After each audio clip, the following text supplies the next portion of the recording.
kan. betul. Biasanya akar masalahnya itu terlibat dengan yang namanya luka batin, Oke. yang paling gede lah ya, Mhm. apalagi ini menyangkut tentang depresi, anxiety, apa itu ya. Nah, Kak Enda ini adalah Mhm, artis cantik, ya kan, yang, saya bisa dibilang, aku menyayangkan banget karena dia mengidap depresi nih, Kak, gitu. mhm, Nah, ini adalah Kak Aureli, mhm. gitu. Nah, aku spill dulu ya tanggal lahirnya. Kak Aureli ini lahir di tanggal 8 Agustus 93, gitu. Itu kalau misalkan dari tanggal lahir bisa kelihatan nggak sih Kak, kenapa dia bisa mengidap depresi?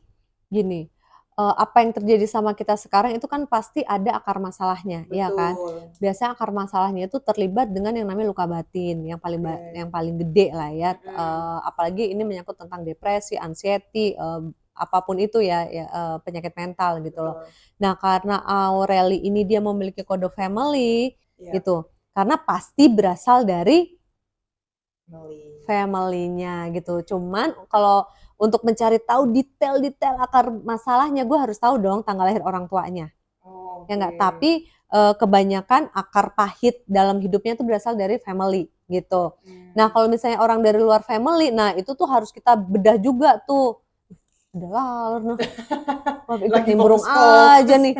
Nah, kalau misalnya, kalau untuk yang orang nggak punya kode family kemudian dia mengidap, apa ya, boleh Depresi. depresi atau Mhm. penyakit mental lainnya gitu ya, itu perlu gua selidiki lagi nih lebih lanjut, apakah dia dari pertemanannya kah, atau misalnya di pertemanan itu banyak ya, apakah ada Mhm. pelecehan, masih banyak banget deh Mhm. yang harus gua kulik gitu loh, atau gua analisa.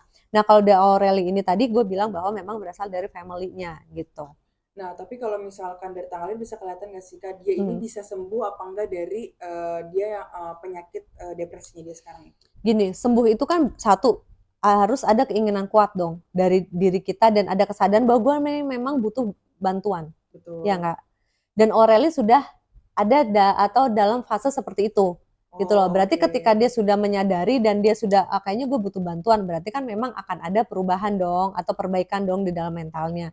Nah, Betul. kalau gue analisa di tanggal lahirnya, kalau dia sama sekali ini tidak aware tentang dirinya dan dia tetap mengacarakan terus nih depresinya dia, itu benar-benar akan bisa menjadi sesuatu yang permanen.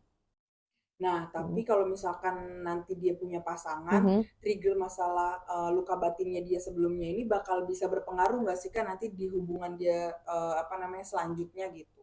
Nah, tadi gue bilang ya, kalau memang si Aurel ini tidak aware dan tidak, merasa bahwa dia butuh bantuan gitu ya, Mhm, itu bisa betul. banget terjadi sih kalau menurut gue ya. Mmm. Itu makanya sih kalau gue sarankan gitu ya untuk seorang Aureli tetap dia harus ada konsultasi juga gitu, entah ke psikolog ataupun mungkin bisa ke psikiater, terus juga melakukan yang namanya hipnoterapi Mmm. ataupun misalnya meditasi gitu ya, karena ranahnya adalah bukan ranah ke medis gitu loh, tapi lebih ranahnya ke arah spiritual.